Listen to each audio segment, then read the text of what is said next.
बच्चों आज का हमारा टॉपिक है VSPR theory, that is valence electron pair repulsion theory. ये थियरी 1940 में सिग्विक और पॉवल ने दी थी और बाद में इसको इम्प्रूव किया था नायहोम और गिलेस्पी ने 1957 में।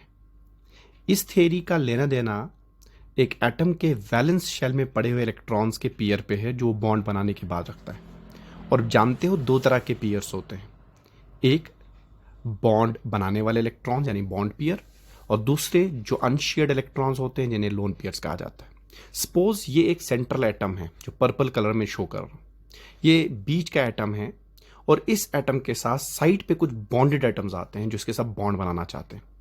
एक ये एटम आ गया और एक ये दूसरा एटम आ गया। अब इन दो एटम के जो इलेक्ट्रॉन्स होंगे वो एक दूसरे को इस तरीके से रिपेल करेंगे कि इनमें बीच में जो डिस्टेंस होगा वो सबसे ज्यादा होना चाहिए ताकि रिपल्शन का असर सबसे कम हो।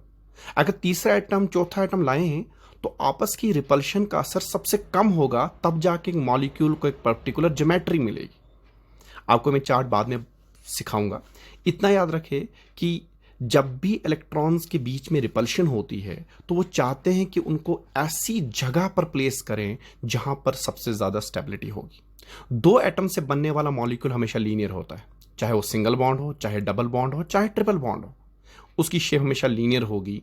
कोई शेप उसकी नहीं हो सकती जो दो एटम्स का होगा। ये डिपेंड ही नहीं करता है कि चाहे बॉन्ड किसी भी किस्म का हो, अगर दो एटम्स हैं तो शेप हमेशा लीनियर ही होगी। जो आप देख सकते हो आपके चार्ट में जो स्टीरिक नंबर 2 है, यानी सेंटर एटम के पास दो तरह के पियर्स हैं और दोनों के दोनों पियर्स अगर उसके बॉन्ड पियर्स हैं तो शेप हमेशा हमेशा लीनियर होगी।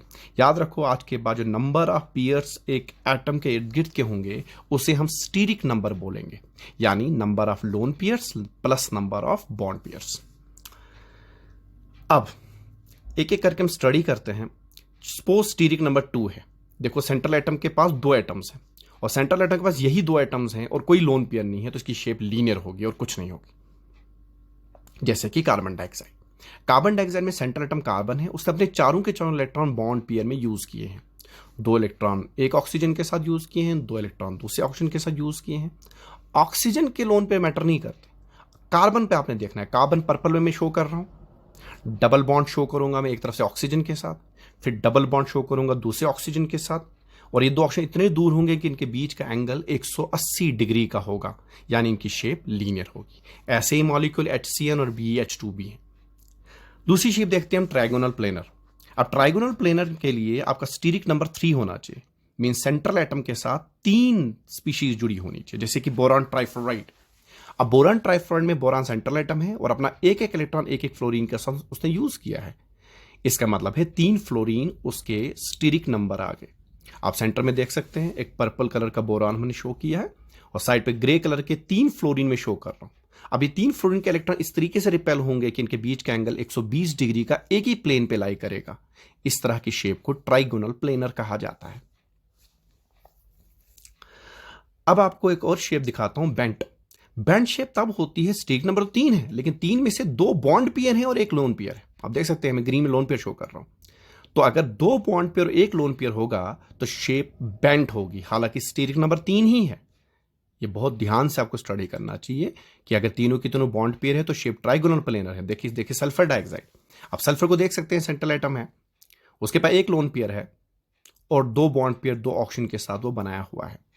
इसका मतलब सल्फर के पास 3 स्टीरिक नंबर्स हैं लेकिन उनमें से 2 बॉन्ड पेयर और एक लोन पेयर है। इस वजह से इसकी जो शेप होगी वो बेंट होगी। आप उसको पर्पल मॉड्यूल में भी दे सकते हो। मैंने पर्पल में सल्फर लिया है और 2 ऑक्सीजन एटम को ग्रे फॉर्म में मैं शो कर रहा हूं। अब मैंने लोन पेयर नहीं शो किया। अब जो ही मैं लोन पेयर इस पर्पल के साथ शो करूंगा ये बेंड हो जाएगा और 120 डिग्री का एंगल इनके बीच में तकरीबन पाया जाएगा। इसका मतलब इसकी शेप बेंट है। लोन पेयर जो है शेप में अपने आप को अकोमोडेट नहीं करते लेकिन शेप पर एक असर दिखाते हैं।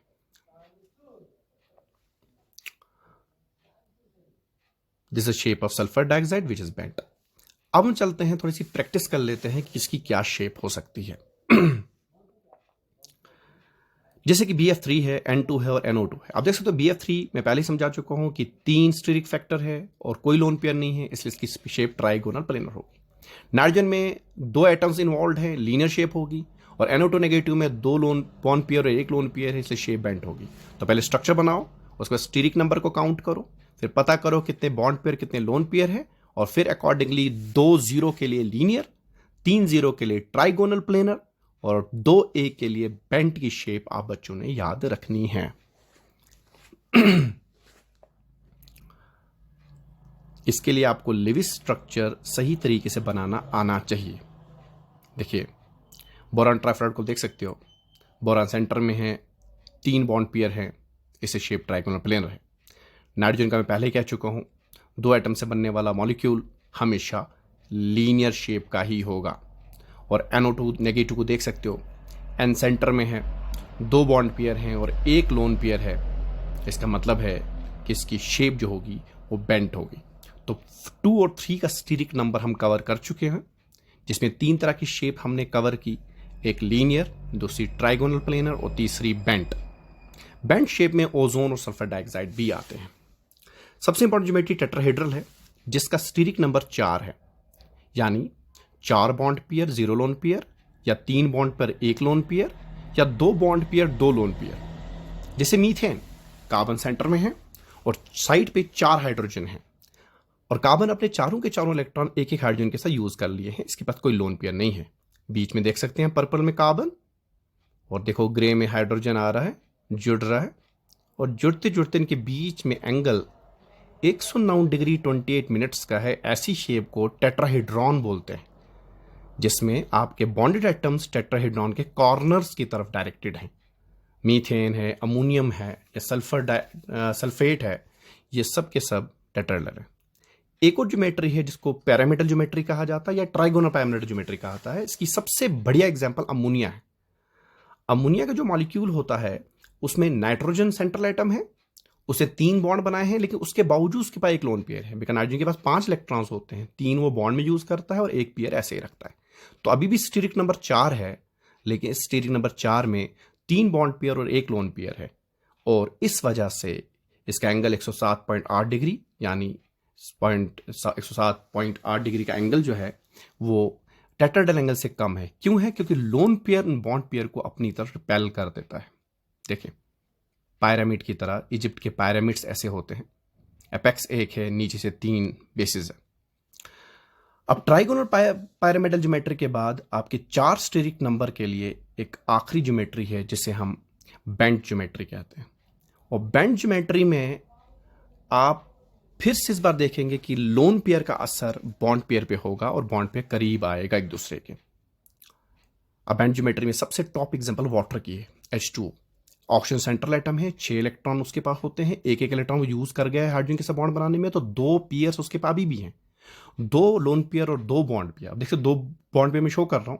अब मैं जब 2 लोन पेयर इस पे डालूंगा तो ये एक दूसरे के करीब आएंगे, और करीब आके इनकी शेप जो होगी वो बेंट हो जाएगी। ये 4 तक का आज हमारा टॉपिक है, बाकी हम बाद में स्टडी करेंगे।